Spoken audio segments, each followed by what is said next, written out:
Welcome to the Virtual Office Hours. This is our Spring 2015 series. We're calling it Messiah College, a new kind of history department.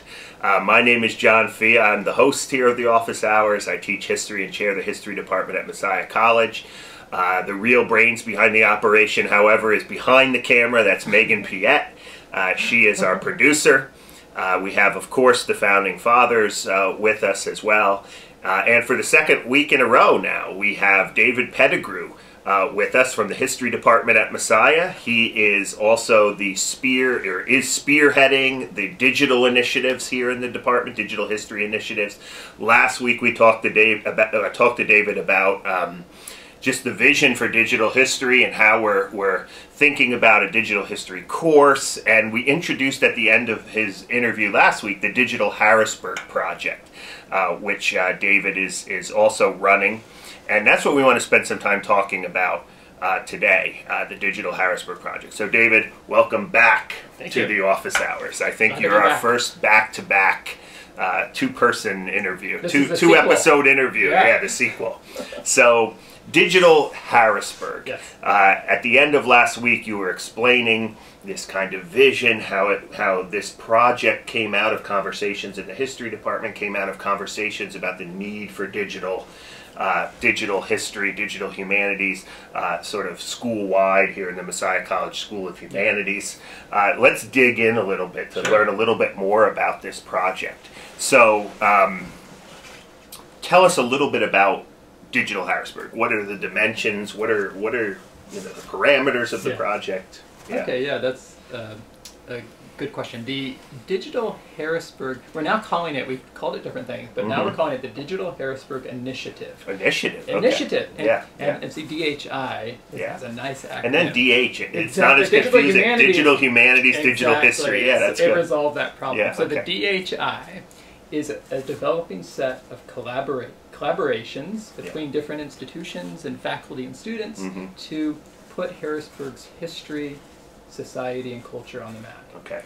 And the reason we're calling it the DHI and the Digital Harrisburg Initiative is because it's not just one project. It's a little assortment of projects. And we want this project to develop, this initiative to develop in different ways in the future, so that if someone in English or in poli-sci here at Messiah or at another college wants to join up with what we've done, they can launch their own project. And so we have a series of projects within that. So for example, in COM this last semester. Yeah, this is the Department of Communications. Yeah, thank you. We throw terminology around. Sorry about that. in the Department of Communications, a couple of students were working on a documentary about Harrisburg Giants, which is an American Negro League team, and completely different, but also related to Harrisburg's history. So that's an example. What the centerpiece of the DHI, at least from our perspective at Messiah College and Harrisburg University of Science and Technology, is a project that we're really calling City Beautiful. Right. The City Beautiful project. And the 2.0, right? 2.0, exactly. And actually City Beautiful 2.0 is the city's thing, so this, but this agrees with that. Oh, okay, got it. So yours is not called 2.0. We're not actually 2.0. All right, got it. Sorry about that.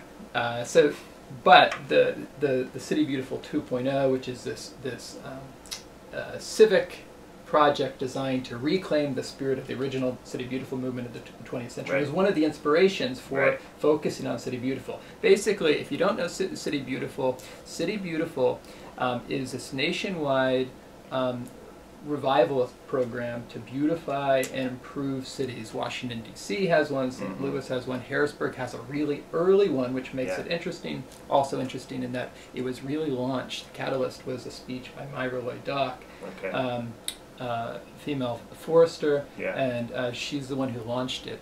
So just not to interrupt, but so this was late 19th century? Late 19th century. Yeah. Problems of urbanism. Right. So City Beautiful launches in 1900. Right. So Harrisburg, Pennsylvania, is one of the first City Beautiful projects in the country. It is. Yeah. And then now the city itself is doing 2.0. Thank you. And now you're Yes. You're capitalizing on this that. interest. Yeah, yes. that's great. Yeah. So we're working with the interest. So with the interest that it's there. So basically, we have two goals with this project. One is a documentary archival element where we're trying to go back and recapture from local archives and from newspapers some of these photographs and the stories and everything, and present them online through tools like Omeka. But the other interesting aspect, which I think James Mueller and Rachel Carey are going to talk about. These are two students who will come in future episodes. Is that we're also putting the population of the city on the map, literally. When I say on the map, we're working in GIS to digitize the map of Harrisburg from 1900, and we're tying federal census data, U.S. federal census data, to particular places. So you can map out the social and demographic and racial and occupational diversity of the city at the turn of the 20th century, and model the change. So we're doing this over a 30 or 40 year period. And what is that period?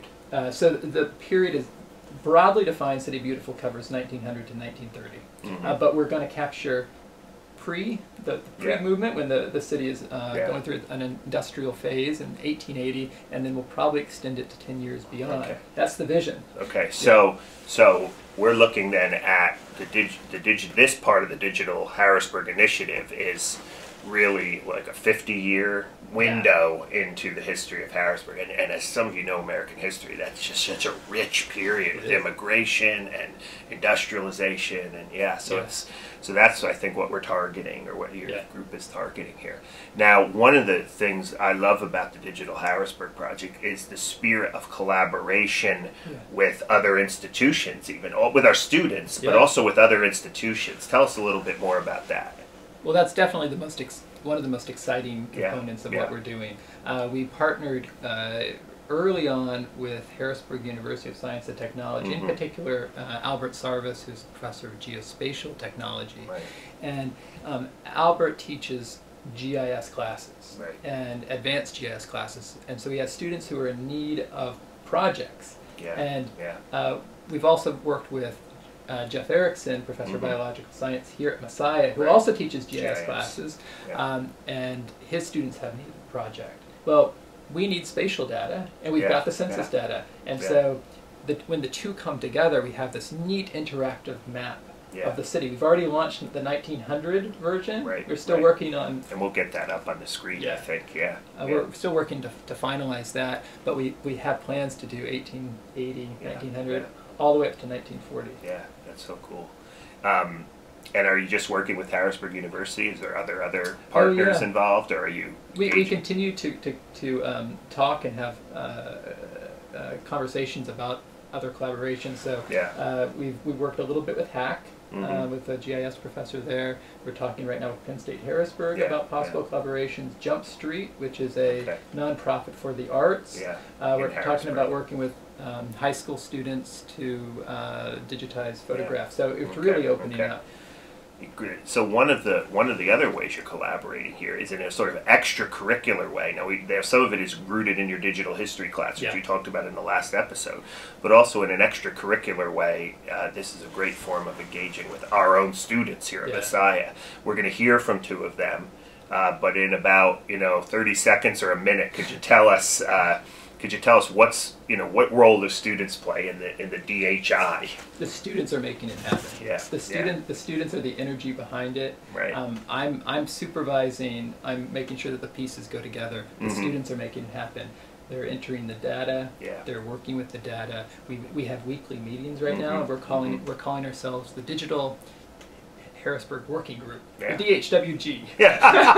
Too many acronyms.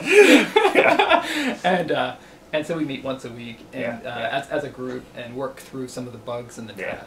We'll hear some of the details in future episodes from some of those students. But this is very exciting. I think the future, is great for this. We're thinking of applying for grants and really getting this going. But again, David is the one who's sort of spearheading all of this. He's the key player in all of this. And thanks for coming to the office hours. Thanks for having me this week and last week. So, appreciate it. And we will see you next time.